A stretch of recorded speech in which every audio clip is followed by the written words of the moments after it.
Let's dive into the pretty wild story of how a massive, ancient flood didn't just carve out a landscape, but actually built the foundation for one of the most innovative places on Earth, Silicon Valley.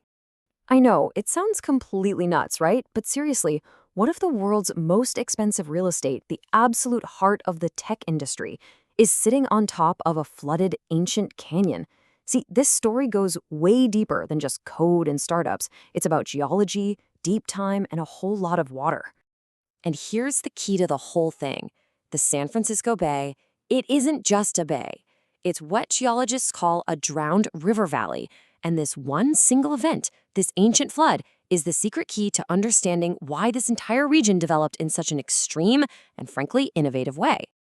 All right, to really wrap our heads around this, we gotta jump in a time machine. We're going way back to a time when this landscape looked nothing like it does today.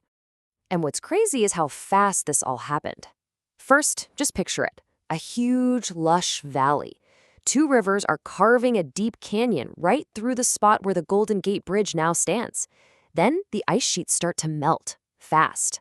A massive surge of ocean water just rushes in, completely drowning that entire landscape in what is, geologically speaking, the blink of an eye. And we're not talking about some small flood here. No way. This was a cataclysmic event that created a colossal body of water. And that water would basically dictate everything that came after it, from how cities were built to the future of the global economy. So, a giant bay is formed. What happens next? What was the first major human consequence of this brand new geography?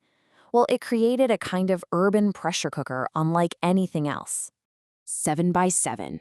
That's it. That's San Francisco.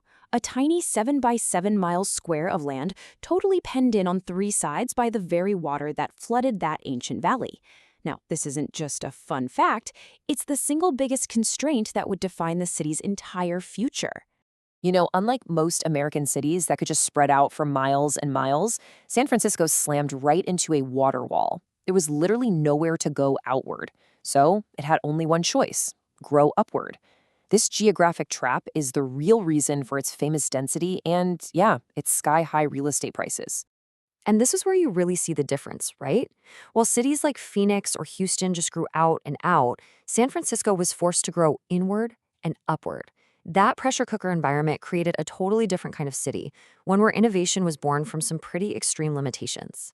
Land became so unbelievably valuable that the city had to get, well, really creative. During the gold rush, they had this weird problem. Hundreds of ships were just abandoned in the cove as their crews literally ran off to find gold. And this problem led to a bizarre but brilliant solution. So what did they do? They just built right over them. They filled the cove with dirt, burying hundreds of ships right where they sat. Just think about that for a second. The skyscrapers you see today in the financial district, they're literally standing on a ghost fleet from the 1800s. It's an absolutely incredible story of urban adaptation. But, you know, the story doesn't just stop at the city's edge. Let's shift our focus south, down to the valley that was once the agricultural heart of the entire region. Long before it was ever called Silicon Valley, this place was known as the Valley of Heart's Delight. That rich soil, which was a direct gift from those ancient rivers, made it the biggest fruit producer on the planet. But geography is destiny. Its proximity to Stanford, plus a post-World War II defense boom, sparked a complete transformation. The orchards were paved over, and the valley's main crop shifted from fruit to intellectual property. Okay, so let's fast forward to today. How does this ancient, liquid landscape actually impact daily life now? Well, it's created this complex, modern maze that millions of people have to navigate every single day.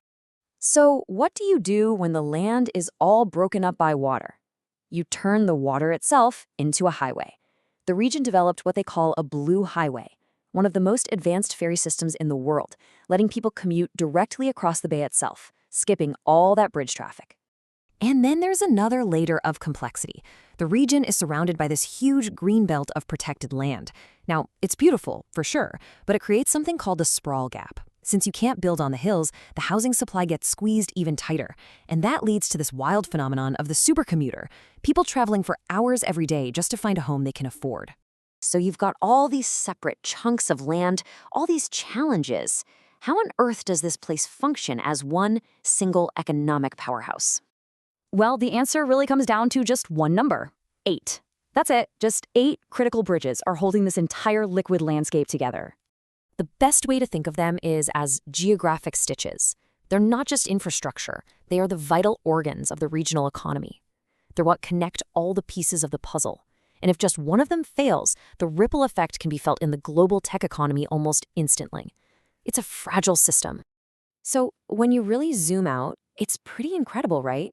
The Bay Area as we know it today exists because of a cataclysmic flood that happened millennia ago. It's this stunning, ongoing experiment where human ingenuity is constantly being challenged by a powerful and pretty much unchangeable geology. And that brings us to the big, final question. This whole region was literally born from rising seas. So as our climate changes and sea levels begin to rise once again, the very same geography that forced a century of incredible innovation is starting to ask new questions. What's the next great adaptation going to be?